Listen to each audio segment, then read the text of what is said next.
আপনাদের মনে হতে পারে যে তত্ত্বাবধায়ক সরকার ব্যবস্থা যে বিষয়ে সকলের ঐকমত্য আছে, এ বিষয়ে কোনো ভিন্ন মত নেই রাজনৈতিক দলগুলো।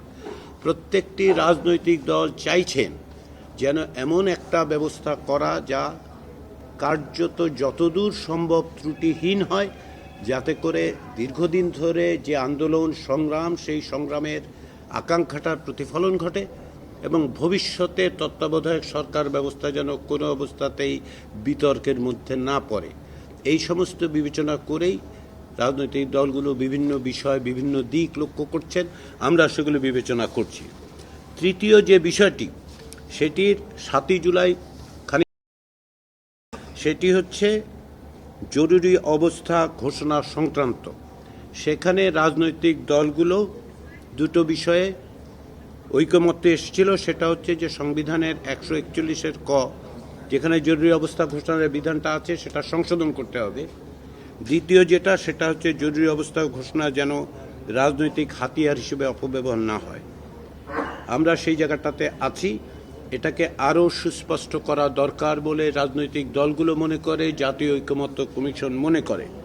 সে কারণে বিভিন্ন বিষয় কিভাবে আরও সুস্পষ্ট করা যায়, কি বিষয় তাতে সংযুক্ত করা যায়, সেগুলো নিয়ে আলোচনা হচ্ছে। যেমন অভ্যন্তরীণ গোলযোগের যে কথাটা আছে এখন 141 কতে, সেটি না রাখার ব্যাপারে রাজনৈতিক দলগুলো একমত হয়েছেন। কিন্তু এটাও তারা বিবেচনা করছেন যে বিভিন্ন সময় অভ্যন্তরীণ অন্যান্য কারণে জরুরি অবস্থার বিধানগুলো কি হতে পারে, কেমন হতে পারে, কিভাবে সেটা প্রযুক্ত হতে পারে, কিভাবে জরুরি অবস্থাকালীন সময় অন্যান্য ব্যবস্থাগুলো কার্যকর রাখা যায় এবং আসলে কিভাবে জরুরি অবস্থা ঘোষণা করা হবে।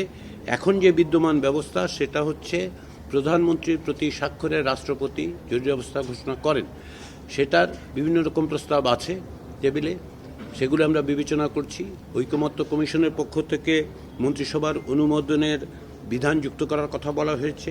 কোনো রাজনৈতিক দল এই প্রস্তাব করেছেন যে সংসদের একটি কমিটির মাধ্যমে এই ব্যবস্থা যেন, জরুরি অবস্থা যেন ঘোষণার ব্যবস্থা করা হয়।